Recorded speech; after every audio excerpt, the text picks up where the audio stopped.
Hello everyone, good morning to all. Welcome back to Parcham. I am Pooja. आज हम 11th and 12th of November के current affairs करने वाले हैं। जैसा कि मैंने कहा था, कुछ दिनों तक हमारी क्लासेस जो है वो ओबीएस पे मतलब इन शॉर्ट फॉर्म में होगी, इस तरीके के शॉर्ट वीडियोस में होगी।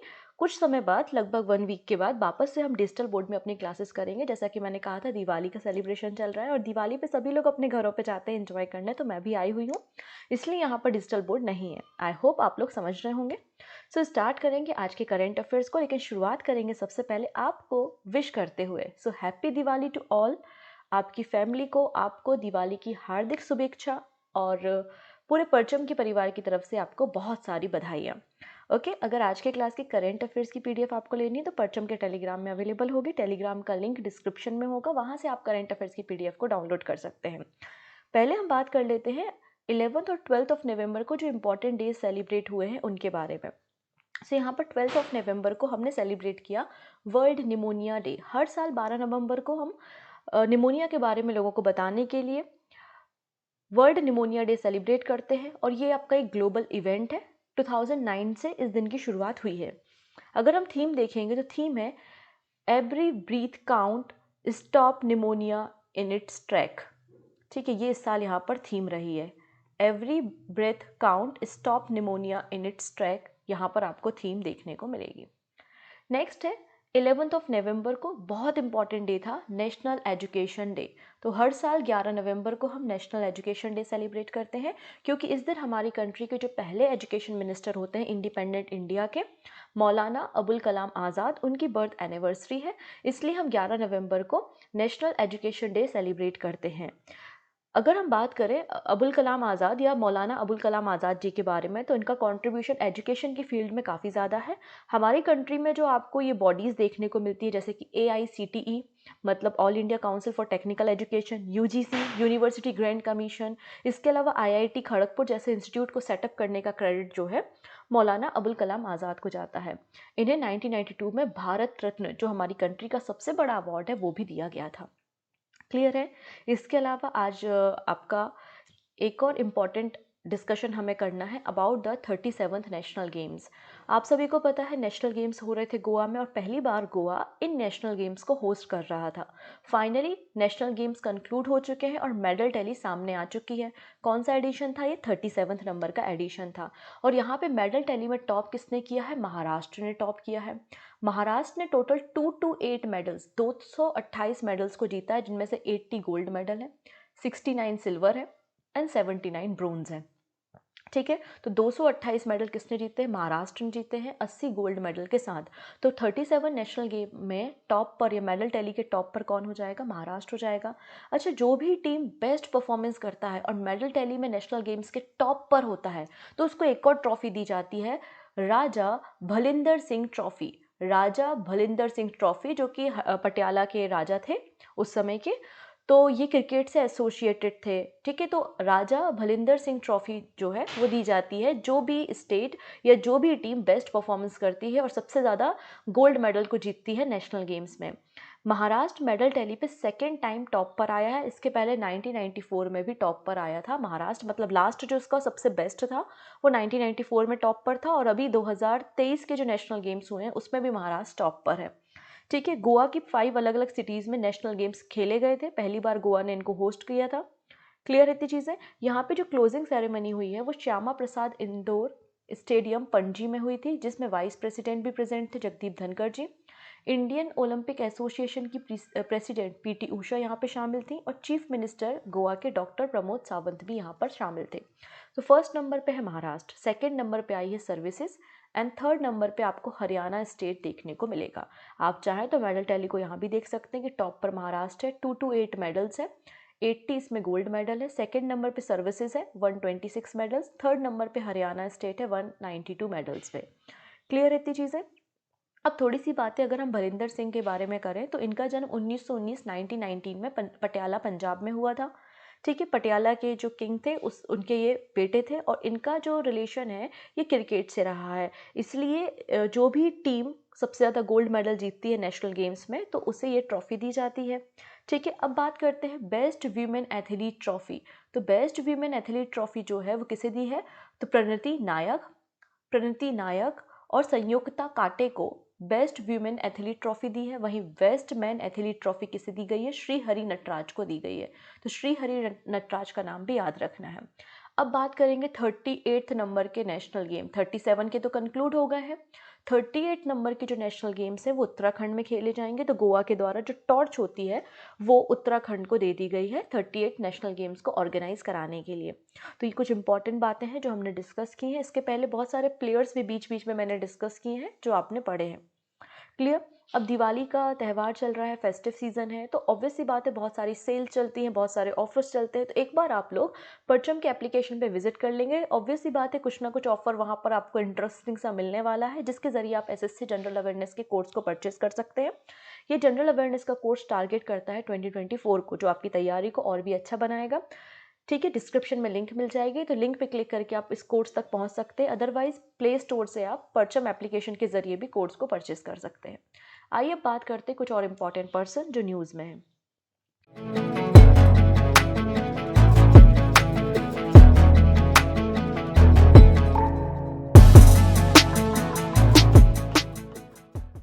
तो सबसे पहले ये पंकज त्रिपाठी जी हैं और इन्हें यूपीआई सेफ्टी एम्बेसडर बनाया गया है बाय एनपीसीआई। सो एनपीसीआई ने पंकज त्रिपाठी को यूपीआई सेफ्टी एम्बेसडर बनाया है। बेसिकली इनका काम क्या होगा? यूपीआई की जो सेफ्टी फीचर्स है वो लोगों को बताना, यूपीआई किस तरीके से सेफ है और यूपीआई के क्या क्या यहाँ पर और भी फीचर्स हैं उनके बारे में लोगों को अवेयरनेस दिलाने के लिए जो कैंपेन रन होते हैं उनके जो एम्बेसडर होंगे वो पंकज त्रिपाठी जी होंगे। और NPCI national payment corporation of India के द्वारा इनको अपॉइंट किया गया है रिसेंटली। क्लियर इतनी चीज़ें? National payment corporation of India जो है वो 2008 में बना था और एक अम्ब्रेला बॉडी है हमारी कंट्री के अंदर। जितने भी डिजिटल या फिर रिटेल पेमेंट्स होते हैं उनका सेटलमेंट करने की रिस्पॉन्सिबिलिटी किसके पास है? एनपीसीआई के पास आपको देखने को मिलेगी। नेक्स्ट पर्सन जो न्यूज़ में है वो हम देखेंगे। इसके अलावा ये छोटी सी लिस्ट है, आप इसका स्क्रीनशॉट भी ले सकते हैं। अदरवाइज आप टेलीग्राम पे जब जाएंगे तो जो पीडीएफ मिलेगी हिंदी और इंग्लिश में, वहाँ पर भी आपको ये लिस्ट देखने को मिल जाएगी। ये वो पर्सन है जो रिसेंटली किसी न किसी ब्रांड के ब्रांड एम्बेसडर बनाए गए हैं, जैसे कि MS Dhoni state bank of India के बनाए गए थे। ठीक है, तो आप एक बार इनको गो थ्रू कर लीजिएगा, पढ़ लीजिएगा। चलिए, नेक्स्ट पर्सन जो न्यूज़ में है वो है फाल्गुनी शाह। फाल्गुनी शाह, इनका नाम आपने पहले भी सुना होगा। इन्हें ग्रेमी अवार्ड भी मिल चुका है। ठीक है, तो यहाँ पे जो ग्रेमी अवार्ड्स 2024 में होने हैं, जो 2024 में ग्रेमी अवार्ड्स होने हैं फरवरी में होने हैं। कहाँ पर? लॉस एंजलिस में होने हैं। वहाँ पर जो बेस्ट सॉन्ग के लिए नॉमिनेट किया गया है किसे? फाल्गुनी शाह के सॉन्ग को, अबेंडेंस इन मिलेट। ठीक है, अबेंडेंस इन मिलेट। इस सॉन्ग को हमने पहले भी डिस्कस किया है। नरेंद्र मोदी जी को फीचर किया गया है इसमें। नरेंद्र मोदी जी की जो भी बेस्ट स्पीचेस हैं, जो भी डायलॉग्स हैं, जो भी डिलीवरी है, इस सॉन्ग में फीचर की गई है बेसिकली। तो ग्रेमी अवार्ड 2024 की अगर बात करें तो the song abundance in millet featuring prime minister Narendra Modi, sung by the Falguni Shah and her husband Gaurav Shah. तो ये जो गाना है वो फाल्गुनी शाह और उनके पति गौरव शाह जी के द्वारा यहाँ पे गाया गया है और इसे नॉमिनेट किया गया है best global music performance category में 2024 के ग्रैमी अवार्ड्स के लिए। अबेंडेंस इन मिलेट, आपको पता है श्री अन्न के बारे में या सुपर ग्रेन के बारे में। बेसिकली मिलेट को प्रमोट करने के लिए इस गाने को, इस सॉन्ग को तैयार किया गया था। ठीक है, फाल्गुनी शाह अगर देखें तो एक ऐसी सिंगर हैं पूरे साउथ एशियन रीजन की जो पहली वीमेन बन गई हैं जिन्हें ग्रेमी अवार्ड दिया गया था। तो फर्स्ट साउथ एशियन वीमेन जो हैं वो कौन है? फाल्गुनी शाह है, जिन्हें ग्रेमी अवार्ड दिया गया था। और 66 नंबर के जो ग्रेमी अवार्ड्स होने हैं वो लॉस एंजलिस में होने हैं, फेब में होने हैं। ठीक है, अगले पर्सन जो न्यूज़ में है वो है वेंकट नागेश्वर चलसानी। ये है वेंकट नागेश्वर चलसानी और इन्हें चीफ एग्जीक्यूटिव बनाया गया है। किसका बनाया गया है चीफ एग्जीक्यूटिव? तो आंसर हो जाएगा association of mutual fund in India, मतलब AMFI। तो वेंकट नागेश्वर चालसानी, जो वेंकट नागेश्वर चालसानी है, farmer deputy managing director of state bank of India, इन्हें अपॉइंट किया गया है नया executive association of mutual fund in India, मतलब AMFI का। एक्चुअली इनके पहले जो चीफ एग्जीक्यूटिव थे AMFI का, उनका टेन्योर कंप्लीट हो चुका है। उन्होंने 3 ईयर्स के 2 लगातार जो है वो टेन्योर को कंप्लीट किया था NS वेंकटेश, और उनका टेन्योर खत्म हो गया है। अगर बात करें association of mutual fund in India, तो इसका हेड ऑफिस आपको मुंबई में मिलेगा। 1995 में 1995 में इस बॉडी का फॉर्मेशन किया गया था। अगले जो पर्सन न्यूज़ में है वो है former governor of Nagaland PV Acharya passed away recently at the age of 92। ये नागालैंड के गवर्नर रहे हैं 2014 में। 2014 में नागालैंड के राज्यपाल की तरह इन्होंने कार्यभार संभाला है और इनका निधन हो गया है। नाम था PV आचार्य। नागालैंड के अलावा देखेंगे आप असम में, त्रिपुरा में, अरुणाचल प्रदेश और मणिपुर के भी गवर्नर रह चुके हैं। और कहाँ से बिलोंग करते हैं तो उडुपी कर्नाटका से बिलोंग करते हैं। बर्थ प्लेस उडुपी कर्नाटका है, लेकिन नॉर्थ ईस्ट के काफ़ी सारे स्टेट के गवर्नर के रूप में काम किया जा चुका है इनके द्वारा, मतलब एक पॉलिटिशियन रहे हैं PV आचार्य, जिनका निधन हो गया है, इसलिए आप इनका नाम याद रखेंगे। डन। चलिए अब नेक्स्ट बात करते हैं अबाउट द मेरी माटी मेरा देश कैंपेन। याद है मैंने इस कैंपेन के बारे में आपको बताया था। इसके ज़रिए क्या किया गया था, हमारे जितना भारत में जितने भी विलेजेस हैं जो कि फ्रीडम फाइटर से रिलेटेड हैं, उनके बर्थ प्लेसेस हैं, उन सभी जगहों से, अलग अलग राज्यों से माटी या मिट्टी को कलेक्ट करके दिल्ली लाया गया था अमृत वाटिका बनाने के लिए। इसके अलावा यहाँ पे आपको एक सेल्फी लेनी थी और पोर्टल पे अपलोड भी करनी थी। तो इस तरीके से पूरा मेरी माटी मेरा कैंपेन था, मेरा देश कैंपेन अंडर द आज़ादी का अमृत महोत्सव। तो ये पूरा जो कैंपेन है ना, इसे Guinness world book of record में शामिल किया गया है। सॉरी, इसे गिनीज वर्ल्ड रिकॉर्ड में शामिल किया गया है। अब ये क्या कहानी है, गिनीज वर्ल्ड रिकॉर्ड में कैसे शामिल कर लिया? तो India set a Guinness world record for the most online selfie by submitting selfie to the social media as a part of central government Meri Mati मेरा देश कैंपेन। तो इस कैंपेन के अंदर सबसे ज़्यादा संख्या में लोगों ने ऑनलाइन सेल्फी जो है सोशल मीडिया पे अपलोड करने का काम किया है। ठीक है, इसके पहले ये रिकॉर्ड जो था वो चाइना के पास था 1 लाख सेल्फी अपलोड करने का, बट ये रिकॉर्ड अब महाराष्ट्र के पास, इंडिया के पास आ चुका है। और महाराष्ट्र से ही ये 10 लाख से ज़्यादा सेल्फी जो है वो सॉइल के साथ लेकर इसे पोर्टल में ऑनलाइन या सोशल मीडिया पे अपलोड किया गया है। मेरी माटी मेरा देश कैंपेन के अंतर्गत जो महाराष्ट्र को मतलब जो हमको यहाँ पे गिनीज वर्ल्ड रिकॉर्ड में शामिल किया गया है, तो महाराष्ट्र के जो चीफ मिनिस्टर है एकनाथ शिंदे और डिप्टी चीफ मिनिस्टर जो है देवेंद्र फडणवीस, इन दोनों के द्वारा यहाँ पर मुंबई यूनिवर्सिटी में जो प्रोग्राम आयोजित किया गया था, वहाँ पर इन्होंने सर्टिफिकेट को रिसीव किया है। क्लियर हुआ थी चीज़ें। नेक्स्ट है पौर ध्वनि प्रोग्राम। ये प्रोग्राम जो है वो केरला स्टेट का है। केरला स्टेट लिटरेसी मिशन के अंदर ये प्रोग्राम रन होता है, जिसका नाम है पौर ध्वनि कार्यक्रम। इसको बेसिकली एर्नाकुलम और 8 अदर डिस्ट्रिक्ट्स में जो है वो लॉन्च किया गया। इसका मकसद क्या है, लोगों के जो साइंटिफिक एप्टीट्यूड है उसको इंक्रीज़ करना, लोगों को इंडिपेंडेंट अपने राइट्स के बारे में बताना, नारकोटिक्स और ड्रग्स के बारे में अवेयरनेस दिलाना, कॉन्स्टिट्यूशनल वैल्यूज़ क्या हैं, फंडामेंटल राइट्स क्या हैं, उसके बारे में जनता को, पॉपुलेशन को बताने के लिए। इसके अलावा जो न्यूट्रिशंस की ज़रूरत होती है चिल्ड्रन को, मदर को, हेल्थ के बारे में लोगों को शिक्षित करने के लिए basically Kerala state literacy mission के अंतर्गत पौर ध्वनि कार्यक्रम को शुरू किया गया है केरला स्टेट के 8 अलग अलग डिस्ट्रिक्ट्स में। नेक्स्ट बात करते हैं supreme court ban fire crackers contain barium. अब देखिए हमारे जो फायर क्रैकर्स या फटाके होते हैं दिवाली में, तो आपने देखा होगा कि अलग अलग प्रकार की लाइट उनसे आती है, कोई सफ़ेद होता है, कोई लाल, कोई हरा, अलग अलग लाइट्स आपको देखने को मिलती है। तो यहाँ पे ग्रीन कलर, जो आपका ग्रीन कलर जनरली होता है ना आपके क्रैकर्स में, वो देने के लिए बेरियम का इस्तेमाल किया जाता है। लेकिन सुप्रीम कोर्ट ने फायर क्रैकर्स में बेरियम के इस्तेमाल को क्या कर दिया है, फाइनली बैन कर दिया है। Ban on use of barium and other prohibited chemicals. तो रिसेंटली एक क्लैरिफिकेशन आया सुप्रीम कोर्ट की तरफ से। एक्चुअली हुआ क्या था 2021 में, 2021 में सुप्रीम कोर्ट ने कहा था कि जो बेरियम और दूसरे जो केमिकल हैं जो कि प्रतिबंधित हैं, प्रोहिबिटेड है, उनको फायर क्रैकर्स में नहीं लगाना है, नहीं अप्लाई करना है एनसीआर एरिया में। ठीक है, लेकिन अब इसे बोला है not only to the NCR, मतलब केवल नेशनल कैपिटल रीजन में नहीं, ऑल इंडिया, एंटायर कंट्री में। यहाँ पर सुप्रीम कोर्ट ने क्लैरिफिकेशन दिया, एंटायर कंट्री में जो भी फायर क्रैकर मैन्युफैक्चरर्स हैं उनको बोला जा रहा है कि आप बेरियम का इस्तेमाल नहीं करेंगे फटाकों में। ठीक है, इसके अलावा 2018 में सुप्रीम कोर्ट ने एक और स्टेप लिया था। क्या कहा था, जो प्रोडक्शन एंड सेल्स थी all the crackers except the green crackers, तो ग्रीन क्रैकर्स के अलावा जो भी दूसरे फटाके हैं उन सब पे प्रतिबंध भी लगाया था 2018 में, इसके मैन्युफैक्चरिंग पे, इनके प्रोडक्शन और सेल पे, जिससे हम क्या है एमिशन को और रिड्यूस कर सकें। इसके अलावा कोर्ट ने एक और बात कही है। कोर्ट ने कहा ये जो जॉइंट क्रैकर होते हैं, वो लंबे लंबे लड़ियाँ होती हैं ना एकदम, जॉइंट क्रैकर्स, उसके मैन्युफैक्चरिंग पर भी यहाँ पर प्रतिबंध लगाने की बात की गई है। ठीक है, इतनी चीज़ें ये बात बोली है। और इसमें ये भी कहा गया है कि जो आपके फटाकों की आवाज़ होती है, जो नॉइस होती है, वो आपके एक सर्टेन लिमिट से ज़्यादा उन फटाकों की आवाज़ नहीं होनी चाहिए, नॉइस पोल्यूशन भी नहीं होना चाहिए। ये बात भी सुप्रीम कोर्ट ने कही है। ये सारी बातें आई कहाँ से, एक्चुअली जो मैन्युफैक्चरर हैं, जो फायर क्रैकर्स बनाते हैं, उन लोगों ने एक एप्लीकेशन फाइल की थी कहाँ पर? सुप्रीम कोर्ट में। और सुप्रीम कोर्ट से उनसे परमिशन मांगी गई थी कि हम जो है वो जॉइंट क्रैकर्स बना सकते हैं, ठीक है।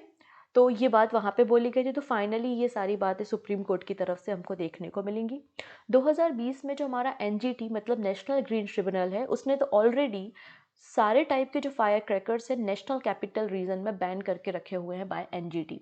और सही बात है, पटाखे नहीं फोड़ने चाहिए, पोल्यूशन भी बहुत ज़्यादा होता है उनसे, नॉइज़ पोल्यूशन भी होता है, कई सारे बर्ड्स जो होते हैं उनकी डेथ हो जाती है because of this noise pollution, ठीक है। तो सुप्रीम कोर्ट ने रिसेंटली यहाँ पे जो केमिकल ग्रीन क्रैकर्स के लिए इस्तेमाल होता था बेरियम, इस पर प्रतिबंध लगा दिया है, बैन लगा दिया है, ठीक है। नेक्स्ट बात करेंगे बायलैटरल एक्सरसाइज बोंगो सागर के बारे में। नाम से समझ में आ रहा है बोंगो सागर, इंडिया और बांग्लादेश की नेवी के बीच में होने वाला ये एक्सरसाइज है, ठीक है। तो 4th एडिशन है बायलैटरल एक्सरसाइज बोंगो सागर का, जो कि इंडियन नेवी और बांग्लादेश की नेवी के बीच में हुआ। इसके अलावा 5th एडिशन कोऑर्डिनेटेड पेट्रोल मतलब कॉर्पेट 23 का 5th एडिशन भी साथ में ही हुआ दोनों नेवीज के बीच में। कहाँ पर? नॉर्थ बे ऑफ बंगाल में 7 से लेके 9 नवंबर के बीच में हुआ, ठीक है। कहाँ पर? जो हमारी इंटरनेशनल मैरीटाइम बाउंड्री लाइन है वहाँ पर दोनों नेवीज के बीच में ज्वाइंट पेट्रोलिंग एक्सरसाइज हुई, जिससे दोनों के बीच के जो नॉलेज है उनको शेयर किया जा सके। इसके अलावा यहाँ पे एक और नई चीज़ की गई, स्कॉर्पिट 23 में पहली बार for the first humanitarian assistant and disaster relief exercise को भी परफॉर्म किया गया कि कोई क्राइसिस आते हैं तो किस तरीके से आपको लोगों को रेस्क्यू करना है, किस तरीके से मदद करानी, तो उसके लिए पहले से प्रिपेयर होना पड़ेगा ना, तो वो भी यहाँ पे शामिल किया गया। अगर इंडियन नेवी की बात करें तो इंडियन नेवी की तरफ से आईएनएस खुतर एंड आईएनएस किल्टन ने यहाँ पे पार्टिसिपेट किया था, ठीक है। चलिए, अब ये जो ड्रोन दिखाई दे रहा है इसके ऊपर हम चर्चा करते हैं। इसका नाम है हर्मीज 900 स्टार लाइनर ड्रोन्स।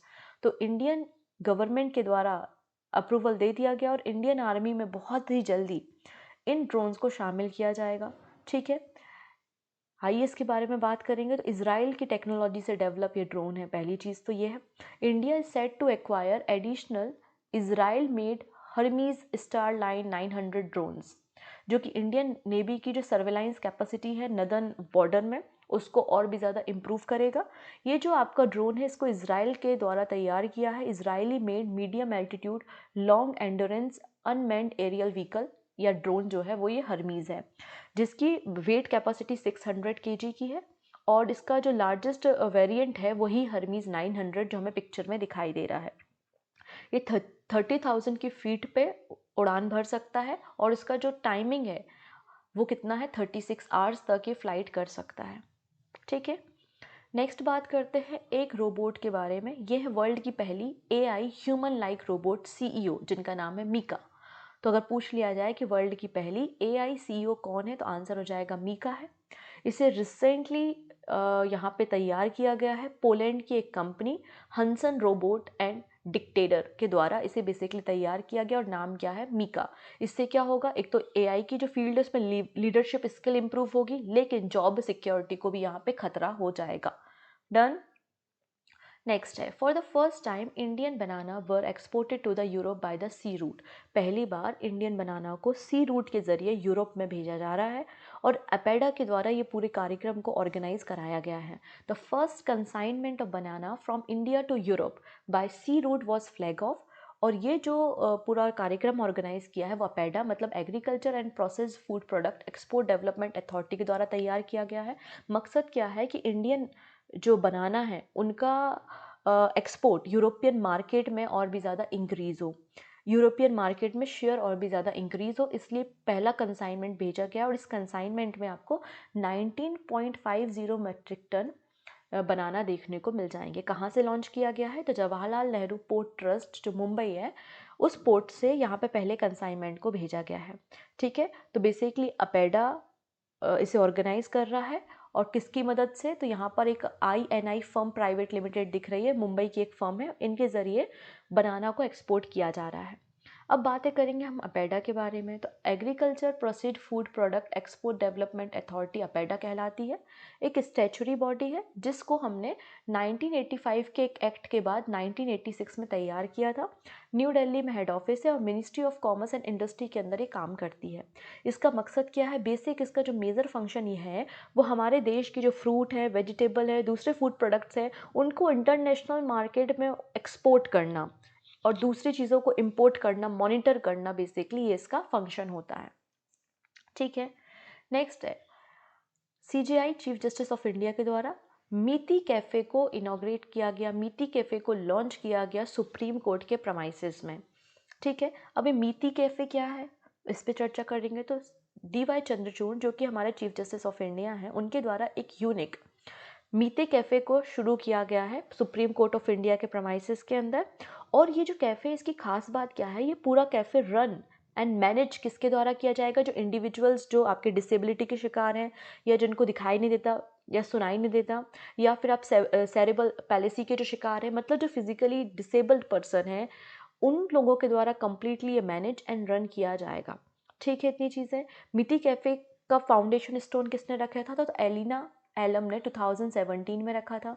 इसके अलावा ये जो फिजिकली हैंडीकैप्ड या मेंटल या फिर साइकेट्रिक कंडीशन वाले जो आपके डिसेबल पर्सन्स हैं, या economic deprive background, economic weaker section के जो पर्सन हैं, उनको अलग अलग सेक्टर में एम्प्लॉयमेंट देना, उनके लिए ट्रेनिंग करना, वो सारी चीज़ें भी इसी मिति कैफ़े के अंदर आयोजित की जाएंगी। डन। नेक्स्ट है QS एशिया यूनिवर्सिटी रैंकिंग 2024 को रिलीज़ कर दिया गया है, और यहाँ पर IIT बॉम्बे जो है वो भारत का सबसे अच्छा कॉलेज बन गया है। हालांकि पूरे वर्ल्ड में रैंकिंग 40th है, लेकिन भारत में टॉप पर कौन है? IIT बॉम्बे है। QS Asia university ranking 2022। तो यहाँ पर देखेंगे इंडिया जो है, अगर हम इंडिया की एंट्री देखें तो इंडिया ने चाइना को पीछे छोड़ दिया है एंट्री के मामले में। तो QS एशिया यूनिवर्सिटी रैंकिंग जो रिलीज़ हुई है, इसमें अगर हम इंडिया की लिस्टिंग देखेंगे, इंडिया की यूनिवर्सिटी कितनी लिस्टेड है, तो आंसर हो जाएगा 148 है। वहीं चाइना की अगर आप देखोगे तो 133 है, और जापान की 96 यूनिवर्सिटी आपको देखने को मिलेंगी। ठीक है, इतनी चीज़ें। जो टॉप 100 एशियन यूनिवर्सिटी हैं, तो यहाँ पे 37 एंट्रीज़ जो है टॉप 100 में, वो भारत की एंट्री आपको देखने को मिल जाएंगी। ठीक है, अगर टॉप यूनिवर्सिटी की बात करें, QS एशिया यूनिवर्सिटी रैंकिंग 2024 में टॉप यूनिवर्सिटी कौन सी है? तो पेकिंग यूनिवर्सिटी जो कि चाइना से है। ठीक है, वो टॉप पर है। सेकंड है university of Hong Kong, second number पे है। थर्ड है नेशनल यूनिवर्सिटी ऑफ सिंगापुर, ये आपको थर्ड नंबर पे देखने को मिलेगी। वहीं मुंबई IIT बॉम्बे जो है वो इंडिया में टॉप पर है और ओवरऑल 40th पोजीशन पे देखने को मिलेगा। और भी यूनिवर्सिटी जो है वो टॉप पर है, मतलब लिस्ट में शामिल हैं, आप लिस्ट को देख सकते हैं, लेकिन हमको IIT बॉम्बे का नाम याद रखना है। डन है। चलिए नेक्स्ट बात करेंगे ऑस्ट्रेलिया की वीमेंस कैप्टन मैग लेनिन। इन्होंने इंटरनेशनल क्रिकेट से रिटायरमेंट अनाउंस कर दिया है। तो आपको याद रखना है कि मैग लेनिन का एसोसिएशन क्रिकेट से है और ऑस्ट्रेलिया से रही हैं। ठीक है, नेक्स्ट है अडानी ग्रीन एनर्जी लिमिटेड जो है वो इंडिया की लार्जेस्ट ग्रीन एनर्जी कंपनी बन गई है। इसकी जो अपनी एनर्जी कैपेसिटी है वो 8.4 गीगावाट पहुंच चुकी है इंस्टॉल कैपेसिटी। तो इंडिया की लार्जेस्ट ग्रीन एनर्जी कंपनी कौन सी है? अडानी ग्रीन एनर्जी है। डन। अब यहाँ पे एक अनाउंसमेंट किया गया है प्रहलाद जोशी जी के द्वारा। क्या अनाउंसमेंट किया गया है कि हमारा जो विंटर सेशन होगा, आपको पता है ना पार्लियामेंट में 3 सेशंस होते हैं, तो आपका जो विंटर सेशन होगा वो 4 दिसंबर से शुरू होगा 22 दिसंबर तक। तो 22 तक आपको ये विंटर सेशन पार्लियामेंट का देखने को मिल जाएगा। नेक्स्ट, नागालैंड असेंबली के द्वारा रिसेंटली एक बिल पास किया है और 33% रिजर्वेशन वीमेंस को देने की बात की है अर्बन लोकल बॉडीज़ में। तो अब नागालैंड की अर्बन लोकल बॉडी में 33% रिजर्वेशन वीमेंस को दिया जाएगा। अंत में बात करेंगे WHO की एक रिपोर्ट पर। तो वर्ल्ड हेल्थ ऑर्गेनाइजेशन ने ग्लोबल टीबी रिपोर्ट को रिलीज़ किया है। इस ग्लोबल टीबी रिपोर्ट में बताया है कि 2022 में 2022 में सबसे ज़्यादा जो टीबी के केसेस थे वो कहाँ थे? भारत में थे। सबसे ज़्यादा टीबी के केसेस कहाँ पर थे? तो इंडिया में थे, जो कि पूरे वर्ल्ड का 27% था, जो कि काफ़ी ज़्यादा है। ये बात यहाँ पे बताई गई है। Highest number of TB cases कहाँ पर रजिस्टर किए गए हैं अकॉर्डिंग टू WHO? तो आंसर हो जाएगा इंडिया में। अब कुछ क्वेश्चंस देखते हैं, जैसे कि पहला क्वेश्चन है, रिसेंटली भारत आटा को रिलीज़ किया है, इसका रेट क्या है? तो 27.50 रुपीज़। ठीक है, तो ऑप्शन बी बिल्कुल करेक्ट है। DV Chandragowda passed away recently. कौन थे ये? तो एक पॉलिटिशियन थे, एक राजनेता थे, और आपको मैंने बताया था लोकसभा के मेंबर भी रहे हैं, राज्यसभा के भी रहे हैं, विधान परिषद और विधानसभा के भी मेंबर जो है वो DV चंद्रगौड़ा रहे हैं। ठीक है, नेक्स्ट है, यहाँ पे अगर पूछा जाए कि हाईएस्ट एवर वॉल्यूम किसी भी पोर्ट से किसके द्वारा, मतलब कार्गो के द्वारा किस पोर्ट से यहाँ भेजा गया है, तो आंसर हो जाएगा Mundra port. Option A is the right answer. Next, Nirmala Sitharaman ji के द्वारा कितने जीएसटी सेवा केंद्र को गुजरात में ओपन किया गया है? तो आंसर है 12, option C. Konkan railway corporation of India के सीएमडी किसे बनाया गया है? तो संतोष कुमार झा को बनाया गया है, ऑप्शन बी बिल्कुल करेक्ट हो जाएगा। नेक्स्ट है फॉर्मूला 1 ब्राजीलियन ग्रैंड प्रिक्स, मैंने आपको इसको डिस्कस किया था, याद आया कुछ? मैक्स वर्स्टैपन ने इसे जीत लिया है। ये सारी चीज़ें हम पढ़ चुके हैं, बस अभी हम रिवीजन कर रहे हैं। Time done. दिवाली उत्सव 5 दिन का उत्सव हो रहा है, नई दिल्ली में हो रहा है, ठीक है। वोकल फॉर लोकल, तो यहाँ पे इसे किसने लॉन्च किया है? तो किसने लॉन्च किया है इसे? मनोज कुमार जी के द्वारा लॉन्च किया है, मनोज कुमार, ऑप्शन सी। अब एक बहुत ही शानदार सा क्वेश्चन है, इस क्वेश्चन का आंसर आप हमें कमेंट सेक्शन में देंगे। दिवाली आप इंजॉय करेंगे? बिल्कुल करेंगे, बिंदास कीजिए, पूजा कीजिए घरों में, और पटाखे कम फोड़िएगा थोड़ा सा, लेकिन उसके पहले करंट अफेयर्स देख लीजिएगा और उसके पहले ये क्वेश्चन का आंसर आप कर देंगे। क्वेश्चन ये कहता है, कुछ स्टेटमेंट है। पहला स्टेटमेंट है कि 37 नेशनल गेम में महाराष्ट्र टॉप पर है। सेकंड है, महाराष्ट्र ने 228 मेडल्स जीते हैं, 88 गोल्ड है।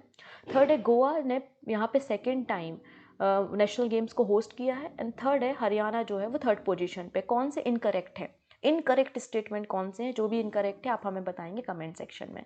सो मिलते हैं हम नेक्स्ट वीडियो में, तब तक अपना ढेर सारा ध्यान रखेंगे। And happy Diwali and safe Diwali. Bye bye.